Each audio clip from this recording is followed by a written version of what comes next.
그러면 여기서 이제 우리가 전문가의 도움은 조금만 받고 우리 스스로 이제 투자를 할 수 있는 셀프 투자법에 대해서 좀 더 네. 깊게 들어가 보도록 네. 하겠습니다.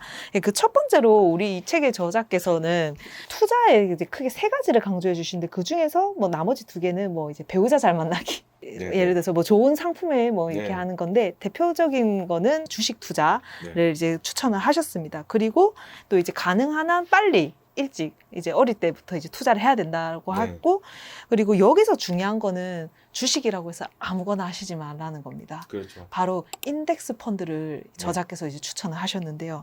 예, 그럼 여기서 우리 인덱스 펀드의 반대 개념이 이제 뮤추얼 펀드와 라고 이제 네라고 하고 그다음에 저도 이제 예전에 이제 신문사에서 이게 뭐 증권 기사 이렇게 다루다 보면은 뭐 액티브 펀드, 네. 패시브 펀드라고도 따로 이렇게 얘기를 하던데 어떤 차이가 있고 네. 이게 도대체 어떤 얘기들인지 네.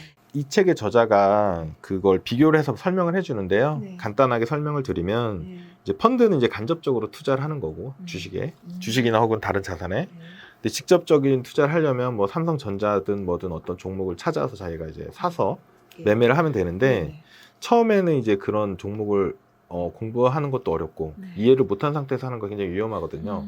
그래서 간접 투자를 해야 될 수밖에 없거든요. 그래서 이제 펀드라는 네. 상품을 하는데 펀드라는 건 이제 돈을 모아서 펀드 매니저가 투자를 대행해 주는 거예요. 그래서 펀드 매니저한테 수수료를 주고 저희 그 수수료가 빠지거든요. 펀드 매니저가 투자를 해주는데 이때 펀드 매니저가 아주 열심히 하고 부지런히 해서 시장의 평균 수익보다 더 많이 수익을 내주겠다라고 하는 게 이제 뮤추얼 펀드. 우리나라에선 액티브 펀드라고 부르고요. 네네. 미국에서 뮤추얼 펀드라고 불러요. 같은 개념이에요. 예, 똑같은 말이고 이제 한국하고 미국에서 표현하는 방식이 다른 거고요. 그거는 이제 첫 번째가 주식으로 된 펀드라고 했을 때 네. 우리 한국 주식 시장보다 내가 수익을 더 낼 수 있어. 나는 정말 똑똑한 펀드 매니저이기 때문이야. 이렇게 하는 게 이제 액티브 펀드, 뮤추얼 펀드인데 예. 요거의 단점이 수수료가 비쌉니다. 1년에 한 2% 네. 전후로 이제 수수료가 나가거든요. 네네. 그러니까 매년 시장을 2% 이상 이겨야지만 남는 거예요. 근데 이제 그 반대되는 개념이 뭐냐면 인덱스 펀드인데 인덱스라는 건 이제 우리말로 지수라고 얘기하거든요. 예. 그러니까 코스피 지수가 2200 최근에 2200 다시 올라갔더라고요. 네네. 2200이다. 근데 이게 2000으로 떨어지거나 혹은 2400이 됐을 때 뭐 대략 10% 정도 네. 플러스 되거나 마이너스 되잖아요. 그 지수만 그대로 따라가면서 운영하는 게 인덱스 펀드입니다. 3월 달에 네. 이제 코로나 때문에 지수가 1400까지 갔었어요. 1400이면 내가 생각하기엔 지금 싼데? 라고 해서 들어가겠다. 그 대신 코스피가 2000 되면 난 딱 그만큼 먹겠다라고 생각하시면 인덱스 펀드로 하시는 거거든요. 지수가 10% 올라가면 내 인덱스 펀드 10% 올라가고 네네. 10% 떨어지면 또 10% 떨어지거든요. 그러니까 펀드 매니저가 하는 일은 지수를 그대로 따라가게만 하면 돼요. 인덱스 펀드의 펀드 매니저는 네네. 지수만 그대로 따라가면 되기 때문에 하는 일이 별로 없어요. 그냥 이제 시장의 흐름에 그냥 예. 나를 이렇게 맡기면 그렇죠. 되는. 그래서 수수료가 굉장히 쌉니다.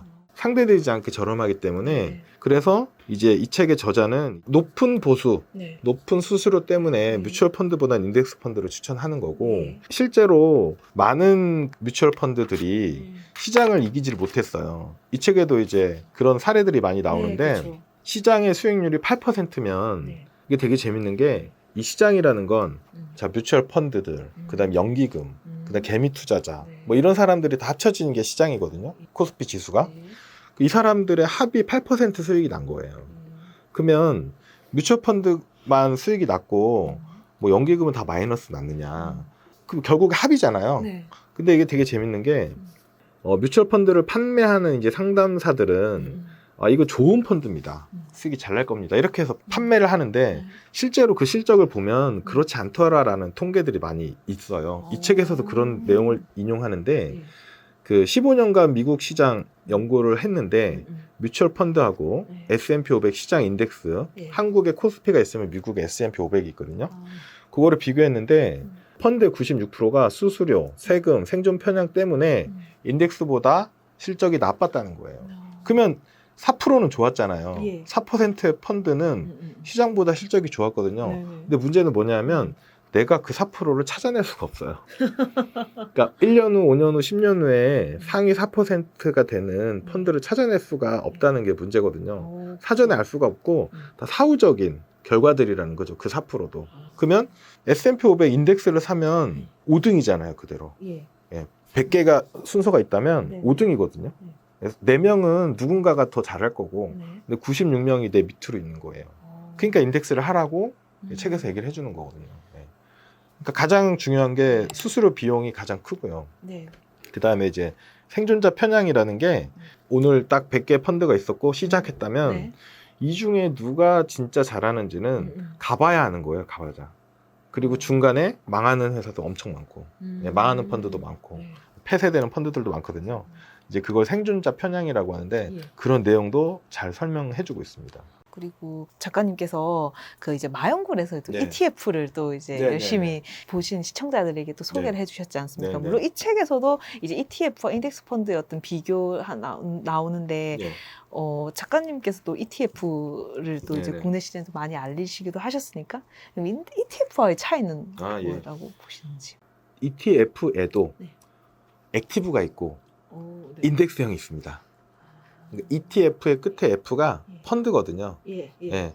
그래서 자 펀드에는 아까도 말씀드렸듯이 액티브가 예. 있고 예. 뮤추얼이랑 액티브랑 계속 섞었으니까 헷갈리실 것 같은데 네. 일단 액티브가 있고 네. 인덱스가 있어요. 네네.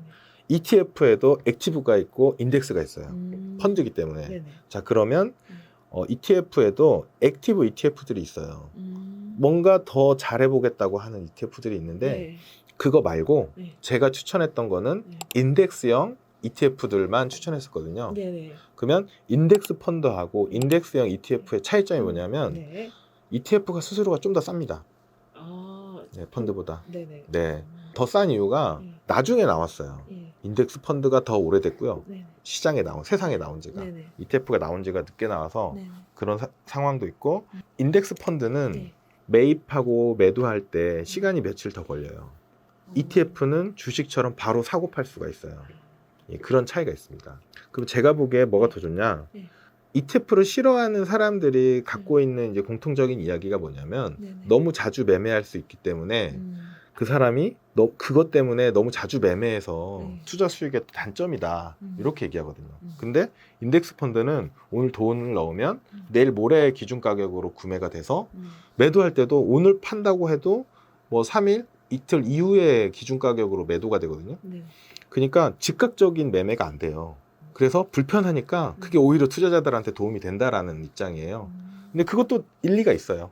근데 자기가 어떤 투자를 할 수 있느냐에 따라서 인덱스 펀드를 사용할 수도 있고 네. ETF를 사용할 수도 있어요. 네네. 그래서 특히 예를 들어서 이제 우리나라 같은 경우에 퇴직연금 중에 DC형이라고 있어요. 네. 자기가 직접 운영할 수 있는 네. 퇴직연금이 있는데 이건 제가 책에서 아직 안 다뤘고 나중에 지금 자료들을 정리를 하고 있는데 여기는 ETF가 안 되는 곳이 훨씬 더 많아요. 즉 DC형 계좌에서는 네. 펀드로 운용할 수밖에 없거든요. 네. 그러면 여기서는 인덱스 펀드로 운용을 하는 게 답이겠죠. 그래서 인덱스 펀드가 더 좋으냐 ETF가 더 좋으냐는 약간의 그 미묘한 관계가 있어요. 그러네요. 네, 자기가 어떤 게 더 편하냐를 가지고 예를 들어 자기는 증권사 죽어도 무서워서 못 가겠다. 그러면 은행에서 네. 인터넷으로 홈페이지로 다 가능하니까요. 네. 인덱스 펀드 같은 거를 사서 네. 운용을 하실 수도 있고 네, 여러 가지 방법이 있습니다. 네, 여러분 뭐 하나가 이렇게 딱 좋다, 뭐 나쁘다 이게 없습니다. 정말 어떤 상대적이죠. 네, 그렇죠. 상황에 따라서 보고 이제 투자할 수밖에 없어요. 그러기 네. 위해서는 사전에 공부는 필수다라는 거 잊지 말아주셨으면 좋겠습니다.